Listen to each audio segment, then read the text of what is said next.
मेरा नाम नरेंद्र सिंह पाल है। कहाँ के निवासी हैं? मैं फ़िलहाल हसारी में रह रहा हूँ और भूतपूर्व सैनिक हूँ। आज ये क्या मामला लेके आया? मामला मैं लेके आया था अपना ज़मीन के उपलक्ष्य में कुछ लोगों ने ना पूर्व नियोजित जालसाजी करके हमसे पैसा ले लिया है और ज़मीन भी उपलब्ध नहीं करा रहे हैं और पैसा भी रिटर्न देने की आश्वासन दिया। कई महीनों तक इंतज़ार किया, लेकिन वो लोग 3-4 लोग जो हमने FIR में नाम दर्ज कराए हैं। क्या नाम है उनके? उसमें धर्मेंद्र कुमार परिहार जो कि हसारी का रहने वाला है, अचल अग्निहोत्री जो 9 नंबर पुलिया नंबर 9 का रहने वाला है, और मनोज पांडे जो पाल कॉलोनी में रहने वाला है, और इनके जो सबसे ऑपरेटेड है वो टिंकल परिहार करके हैं। वो इन सब पे इन्हीं के माध्यम से पता चला है। इन्हीं ने हमें बाद में उनका नाम लेके वहाँ तक पहुँचाया है कि भाई साहब के पास पैसा है, उनसे जाके ले लो। जब उनसे मिले तो उन्होंने ये बोला कि हम इनको जानते नहीं है।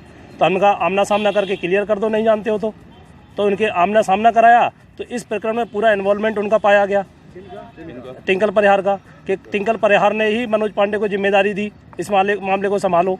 अब संभालने के बजाय उन्होंने हमें उलझाने का टास्क दिया होगा कि पूरा जितना भी फौजी का पैसा है लेके हड़प जाइए, वो देना कुछ भी नहीं है। कितना पैसा है? 15 लाख रुपए में 15 लाख रुपए मैं ND एसोसिएट्स के नाम पे अदा कर चुका हूँ, जिसमें 1,25,000 कैश में दिया है। मांग तो वो ज़्यादा रहे थे, बट उस समय मेरे पास 1,25,000 कैश में दिया एडवांस में। फिर इनको हमने ऑनलाइन ये मांगते रहे, हम देते रहे।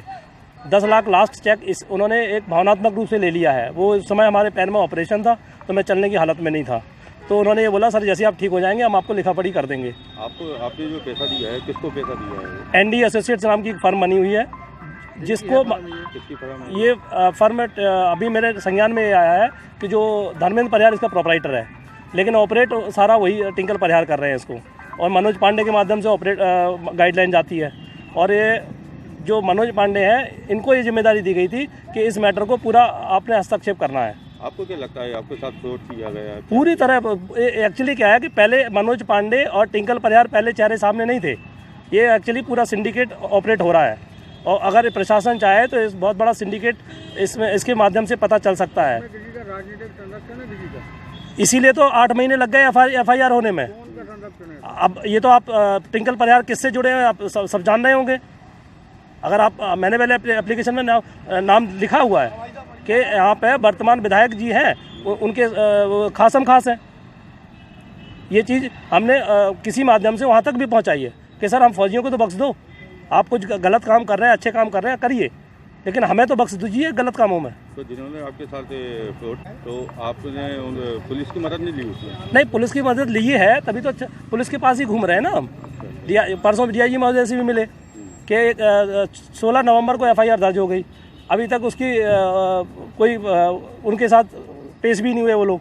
इससे पहले CO साहब ने जब जांच करी थी, वो सामने शायद उनके सम्मन जारी करने के बाद भी नहीं आए। तब हम CO साहब से उस समय के CO साहब से भी मिले कई बार, तो बोला यार जब वो सामने आ ही नहीं रहे तो क्या कर सकते हैं, तो आप बताओ, तो हम केस पंजीकृत कर देते हैं। तो हमने कहा पिछले कितने समय से आप पुलिस के चक्कर लगा रहे हैं कार्रवाई के लिए? हम 13 मई से चक्कर लगा रहे हैं। जब हमारा सब्र टूट गया कि वो गलत आश्वासन देते रहे कि पैसा आपका रिटर्न कर देंगे, ज़मीन उपलब्ध नहीं करा पा रहे हैं, तो हमने उनका पूरा सब्र किया और उनके परिवार वालों से, धर्मेंद्र के परिवार वालों से उससे खबर पहुंचाई कि भैया आप मेरा पैसा रिटर्न कर दीजिए अगर कर रहे हो। तो उसने समय भी दिया, उनको अपने परिवार वालों ने समय भी दिया कि हम इनको 15 तारीख तक हम अदा कर देंगे, आप बैठ लेंगे, लेकिन वो सामने ही नहीं आया। आज दिन तक सामने नहीं आ रहा है। आज कहाँ पे आया? हम पहले गए थे DM साहब के यहाँ कि उनको, क्योंकि हमारे वो पूर्व सैनिक के अध्यक्ष होते हैं, तो उनके संज्ञान में भी ये मामला जाए। इससे पहले भी मैंने FIR नहीं हुई थी, तब भी उनके माध्यम से एप्लीकेशन दी थी।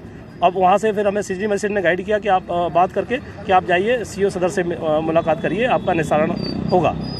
तो आज मैं उसी उपलक्ष्य अभी मैं गया था SP ऑफिस में, SP सिटी साहब महोदय मैडम बैठी थी, तो उनसे भी मुलाकात हुई।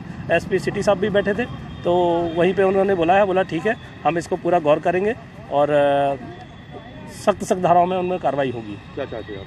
हम ये चाहते हैं कि उनमें धाराएं जो अंकित की गई हैं वो भी अगर बढ़ जाएंगी तो ज़्यादा इफेक्टिव होगा, और ये गलत चीज़ों को जो संरक्षण मिल रहा है उसमें कमी आएगी।